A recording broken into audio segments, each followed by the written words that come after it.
Good evening, everybody. This is September 11th, 2019. Exactly 18 years ago today was the greatest disaster that the United States has ever faced. And it was 18 years ago today that I woke up in Austin, Texas. I lived there with my husband and my 2-year-old son. I got up that morning, got a cup of coffee, and I sat down at the table and I flipped on the television. Watching this blank screen with this lettering across, it took me a second to kind of focus because it said, "Due to the tragedy in America." I was just awake, slightly confused, so I flipped over to the news channels. Within minutes, I watched the second plane fly into the World Trade Center, into the second twin of the Twin Towers. I, like everybody else, was absolutely stunned. At this point, I still had no idea what was happening, except I was watching it. The rest of my day, I was focused on the news channel. Never in my life, nor anybody else that I know, in the U.S. have we ever experienced anything like that. It was a big event, like the assassination of President Kennedy. People who experienced this all remember where they were, what they were doing, because the experience is so profound. Hours later, Building 7 collapsed to the ground in one single swift movement. As I'm doing this vlog, I want you to know that this is dedicated to the thousands that died that day and have died since the attack. They are heroes and first responders that faced a dangerous situation to help rescue the living, remove the dead, and clean up the debris. The nation owes you much more than you have ever received. Now, 7 World Trade Center, or Building 7 as it's called, was a 47-story red masonry building that was completed in 1987.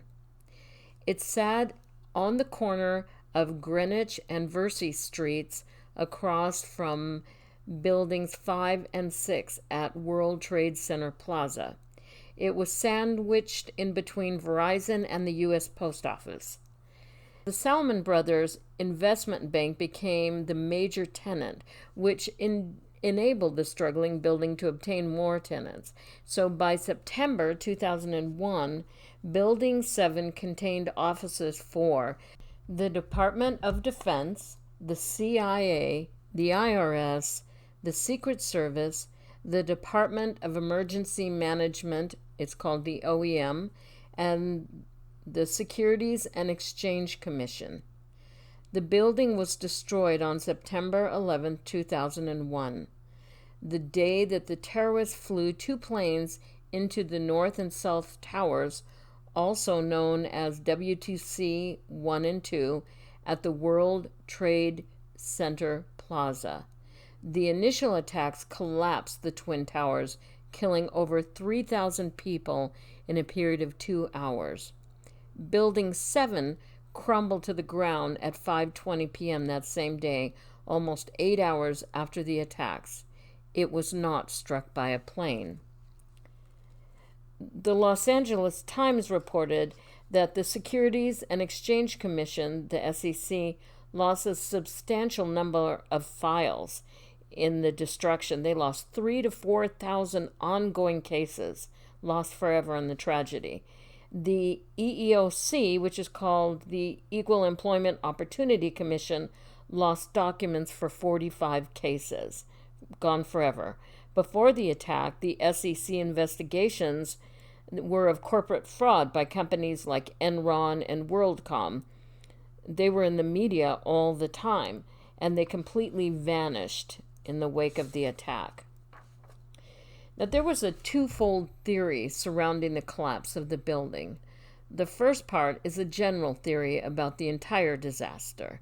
It states that the government played a role in the terrorist attack that destroyed the Twin Towers and collapsed Building 7, either intentionally or at least had some prior knowledge that it could happen. The second conspiracy theory is that Building 7 was purposely demolished. It did not collapse because of fires, as reported by the NIST and FEMA. After the building collapsed, FEMA assembled a team they referred to as the Building Performance Assessment Team. They produced a report called the World Trade Center Building Performance Study. Now, I have links and citations that are in the description underneath this vlog so that you can look it up. If you have any problems, I also have my email, and you can contact me and I will get you copies. The investigators, the engineers, were not granted access to the site. Materials examined were just pieces of metal sent from Fresh Kills landfill. The rest of the metal was sold for scrap metal and sent overseas. In the FEMA report in Chapter 5, the report says that there is little information on the ignition and development of the fires in Building 7, or any specific fuel stored there.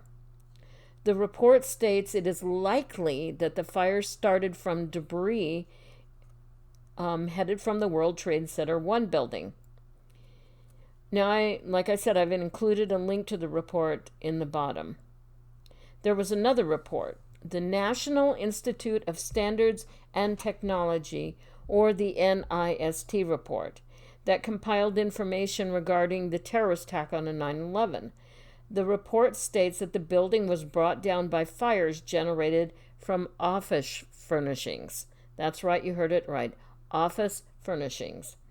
Building 7 was erected on an existing Consolidated Edison of New York. It was an electric power substation. They erected it on top of it. And it was owned by the Port Authority of New York and New Jersey. The report also stated the structure endured fires for almost 8 hours. It went on further to reveal the fires were like other fires that occurred in tall buildings where the automatic sprinklers failed to work. The other buildings did not collapse due to the fires, but Building 7 did. Furthermore, the building and the records stored in them, like I said, were all destroyed. All the materials from the building were disposed of before the investigation. I want to know why. I've watched one video that suggests that the collapse of Building 7 didn't resemble an organized demolition, which is what many of the witnesses said. They point to the fact that the building fell on Verizon and caused almost $1 billion in damages. Now, the WTC building did fall straight down in one continuous motion. Also, since part of it fell, the debris fell on Verizon, why didn't Verizon or the post office collapse? There were no fatalities as the building was evacuated when the north and south towers were destroyed.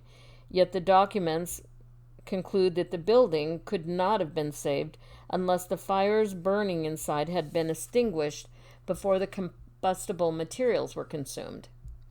Now, I know most of the city that day was consumed by the Twin Towers, WTC 1 and 2, which WTC just stands for World Trade Center. In fact, it was horrendous down there. Anybody who was alive saw that people were struggling to breathe to get out of there. But why was this not dealt with if people were watching the building burning throughout the day? Clearly, people that were tenants knew what was in the building. Though there was much damage to the Verizon building next door, like I said, it did not collapse. The damage to Verizon came from Building 7. So across the street from Building 7 were Buildings 4, 5, and 6, World Trade Center buildings. They were hit with more debris than Building 7 was from the World Trade Center 1 and 2. So why weren't they destroyed? They didn't collapse. Now, there are a couple authors, Don Paul and Jim Hoffman, that have a theory. Now, in their book, it's called Waking Up from Our Nightmare. They reveal that in February 2002, Silverstein Properties, Blackstone Group, Bank of America Securities, and General Motors Acceptance Corp. received a court award of $861 million from insurance on Building 7. Silverstein Properties became leaseholders. They had a 99-year lease for the World Trade Center Twin Towers 2 months before they were destroyed. They had insurance on the property and a clause on how to collect. If an attack for terrorism, which was written into the policy, happened to the building, they were not responsible to pay their lease. It was voided. They could, however, collect on insurance. They had invested up to that point about $386 million into the properties before the attack. They had a net gain of about $475 million. Silverstein is still contesting the payout due to the destruction of the Twin Towers. He is asking for $3.55 billion for one occurrence and $7.1 billion for both. Now, after settling with the court, Silverstein eventually was awarded $4.6 billion for both. There was a renowned scientist, Dr. Stephen Jones, who wrote a paper analyzing the attacks on 9/11 from a scientific approach. He reminded us that Dick Cheney did formulate the original theory of the attacks. And it goes like this, that all of that, the U.S. military role of the 20th century, changed on September 11th. We saw 9/11, 19 men hijacked aircraft with airline tickets and box cutters and killed more than 3,000 Americans in a couple of hours. That was his theory of the attack. We all bought it. The attacks of 9/11 solidified our nation. We were grieving and we were angry, and later we went to war. We bought the explanation of the collapse of Building 7, one in which the investigators were not allowed to examine the site, only little pieces of debris. Then they were only given a limited amount of information, and I found out it was mostly on floors 8 to 46. So how is that a legitimate investigation? Later, as people woke up, they had questions, and they were rebuffed, called conspiracy theorists, and set aside with the tinfoil hat-wearing brigade. It made people dig deeper into available information, thank you, Internet, and trust what we were being told even less. The collapse of 7 looks like a controlled demolition. Many architects and engineers have come forward to state that diesel fuel and those fires could not have reached the temperature needed to melt the steel. Upon viewing a video, a demolitions expert from Europe by the name of Danny Jawinko remarked, "It is a controlled demolition." He did that without knowing it was part of the terrorist attack on New York. It was a 576-foot structure that collapsed straight down in 6.5 seconds. The debris field was much smaller due to the fact the building went straight down until the end, when the debris landed on Verizon. Danny Jawinko can't speak anymore on it. He died in a car accident. The news did not report his death. I found it on a forum and on YouTube. These forum sites, they're called truther sites. The name is given by people who don't believe the theories and have used the word truther to discredit all the people and the information that's revealed. I've looked at some of these sites, and they're good sources of information. And as I have kept digging, I've uncovered questions and answers, sometimes in the same forum. For example, one forum stated there was debris that was circulated on the East Coast, pieces of steel and exhibits, proving that the debris was not removed. How much debris do you think comes from a 47-story building? Someone in the forum later revealed the names of the businesses hired to remove most of the debris. New York City's Department of Design and Construction, the DDC, issued contracts to 4 contractors called construction managers. And they are the Telly Group. It is on their website. You can check it out yourself. Boris Lend-Lease Group, now called Guidepost Solutions. AMEC, AMEC, LLC, Turner Construction, who worked at rebuilding Building 7 and the World Trade Center. They have information on their websites. Weeks after 9/11, the marina created 2 steel offloading sites at Pier 26. This helped facilitate a quick removal, and much of the debris was sent overseas. And then there's the story of Barry Jennings. I have the link to his YouTube. You have to watch this. Jennings was the Deputy Director of Emergency Services Department for New York City Housing Authority. He saw and heard explosions before the Twin Towers fell on September 11, 2001. He shared his experience with a reporter on that day, and later in 2007 on video interviews with a man by the name of Dylan Avery. His job was threatened, and later the BBC released a sort of distorted version of the interview that he had with Avery. So Avery then released the full original interview. Now, Barry Jennings died August 19th, 2008. His death was reported initially as due to natural causes. Later, Avery hired a private investigator to determine what happened. The investigator later came back to Avery and refunded his money and refused to investigate the death. There has been a media blackout around Jennings ever since. Also, his family disappeared. Finally, several architects and engineers have come forward in a nonprofit investigation called Architects and Engineers for 9/11 Truth, and they state, the collapse we see cannot be due to a column failure or a few column failures, or a sequence of column failures. All 24 interior columns and 58 perimeter columns had to have been removed over the span of 8 floors low in the building simultaneously to within a small fraction of a second. Did you understand that? All of the columns, which now looks like about 82, would have had to have all been simultaneously removed within a small second of a fraction of a second, and in such a way that the top half of the building remains intact and uncrumpled.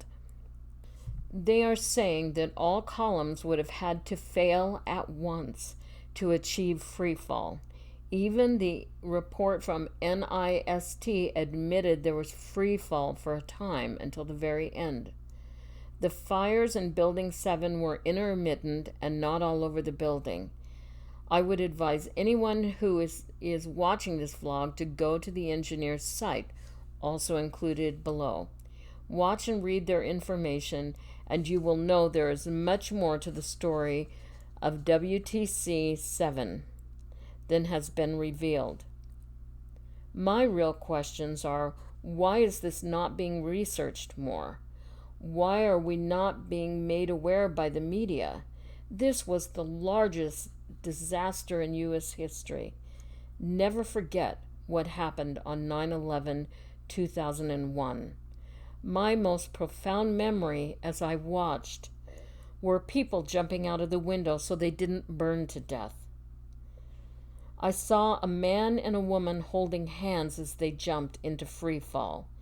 It was the most disturbing and gut-wrenching thing I have ever seen. Today, it is 18 years since that happened. We honor those who died and those heroes who tried to help the people trapped in the catastrophe. Thank you. Please remember 9/11.